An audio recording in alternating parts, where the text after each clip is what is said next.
Hey, I just wanted to share with everyone an unboxing of my latest acquisition. It is a Colt, as you can see from the box. So without further ado, you just open up the box. It's very Spartan. There's really nothing in it at all other than the manual, an extra mag inside a lubricated bag, and the safety tag. So let me take this out of the way. So I was in the market for a 1911, and I had to have the full 9 yards. I wanted to have everything, in the 1911. I wanted it to be manufactured by the original company, Colt, and it's very difficult to do that where I am. It's very hard to come across any Colt products. So when I saw one, well, exactly, especially in this configuration, I went ahead and jumped on it and got it. Another thing I was looking for was in stainless 1911 because you gotta have one, at least the stainless 1911 in the collection because it looks so beautiful. And also it's gotta be a government model, the full size 1911. Going all out, getting everything, part of the 1911 package. So that's what I ended up looking for, and that's what I ended up getting. So this is the Colt government model. It's a 45, and as you can probably see or guessed already, it is the Colt railgun. Yep, there it is. Looking on the online forums, this name has a share of different opinions and emotions. Some folks, when they think about the Colt railgun name, they think about the old artillery pieces that get transported on railroads, back in World War II. For me, my first railgun, it's fictional. It was when I was a kid playing video games. There's this gun called a railgun that was a recoilless rifle that can penetrate through anything. So if you got one of those rifles, especially with the thermal goggles, you can pick up wherever the other guy was, anywhere on the map. You can pretty much put off one round and win the game. So that was a railgun. Before, when I was a kid. So seeing this name, the Colt railgun on this pistol, for me, I dig it. I really like it, and I think it's just a badass name for a gun. A little bit more about the history about Colt and this gun. If you guys haven't noticed, Colt, they're very conservative. They stick with designs that's been tried and true. While in the meantime, you have all these other 1911 manufacturers that are modernizing their 1911s, meaning they're adding all these fancy accessories to it. And Colt isn't really doing much of that.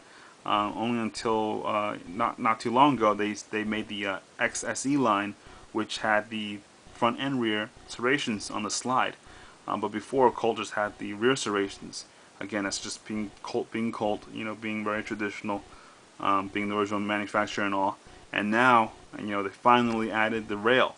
This is their first railed 1911, and I think this came out in 2009, somewhere between mid or late 2009. It's a very new gun for Colt, and I like the way they're moving. They're moving, they're modernizing the 1911 line, so that's a good sign. And this is obviously a Series 80 1911, except it has some extra features that make it a Colt railgun. So I'm gonna go ahead and kind of go over the gun from the top down. On the very top, you have the Novak white dot sights. These sights, the white color of these sights are so bright that you can pretty much see them and get quick sight or target acquisition very quickly. Pretty much any time of the day, with the exception of nighttime, of course.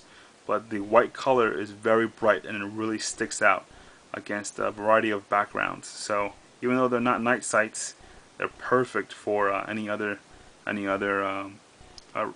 light settings other than at night. So they're very easy to pick up. As I mentioned, the front and rear serrations and the ejection port. It's a lowered ejection port right there, and it's flared on the side. And this is a National match barrel. Camera can't pick that up. I've been trying to get one of these HD cameras to do my reviews. just because I don't think I'm doing my guns the justice they deserve, just because it's a beautiful gun, like from all of my other guns. So I've been trying to get one. I was trying to get the iPhone 4. I'm one of those guys that prefer to have everything in one. So the iPhone has, a phone. You can do, it's like a mini computer. It has a camera. It has it can record videos in HD 720p for the iPhone 4. So I've been trying to get one of those, but they sold out before the day that it was released, and it's still sold out. So I can't find it anywhere, unless I want to get onto the 3-week wait list. So it's a pain in the neck.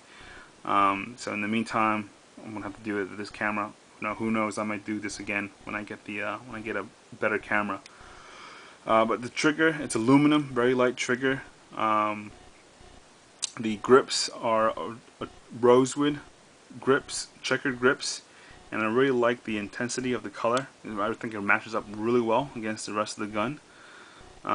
It's got ambidextrous safeties on both sides. If you want to, you can take this part of the safety, this lever off, so you only have one-sided manipulation. If you're right-handed like me, you can take this part off, so you don't have to worry about it. The magazine is a single stack, 8 rounds, 45 ACP, plus 1 in the chamber if you so desire. Everything on this gun, it's a heavy gun, obviously. Everything on this gun is metal or aluminum in the case of the trigger, with the exception of those sights and the grip, the high beaver tail grip safety, which feels like it's polymer, and the mainspring housing cover. This is polymer, but everything else on the gun, with the exception of the what I just said and the grips, it's all metal. So it's a very solid feel. Just want to show you guys the slide to a frame finish. Oh, by the way, takedown on this for a fill strip, it's very easy. You don't need any tools. All you gotta do is depress this and then slide the bushing to the left, and then out comes the spring, and then slide put the slide back in that position where that notch is, and how 1911 takes down. But I just want to show you guys the rear. Again, I wish I had a HD camera to show you guys this, but brand new gun, unfired. Just not sure if you guys can see that clearly, but it's look at the machining. How detailed it is. So it's really nice. They fit. Now I'm gonna go ahead and shake the pistol so you guys can hear it. Okay, so the slide to the frame finish, the fit, isn't very tight, and I like that because that means you don't have to shoot hundreds of rounds for the fit to loosen. And also, straight out of the box, it's just more reliable. There's less chances of debris getting in there and getting caught and getting stuck.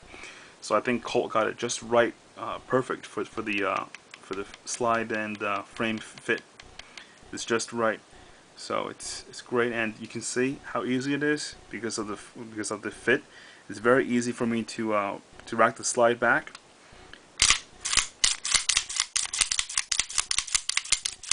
So I'm doing this. It's really easy. Coming back here, I can feel the recoil spring. I can feel it. I can feel the pressure, the pressure now, and it's very fluid. It's a very easy, slide to frame, movement. It's just like that, straight out of the box. Brand new, never been fired. In all different positions, it just looks great. Just a beautiful gun. So I'm gonna go ahead and do some more. I'm gonna take it out to the range, shoot it, and do some drills with it, and get back to you guys with some more reviews. As always, thanks for watching. Stay tuned.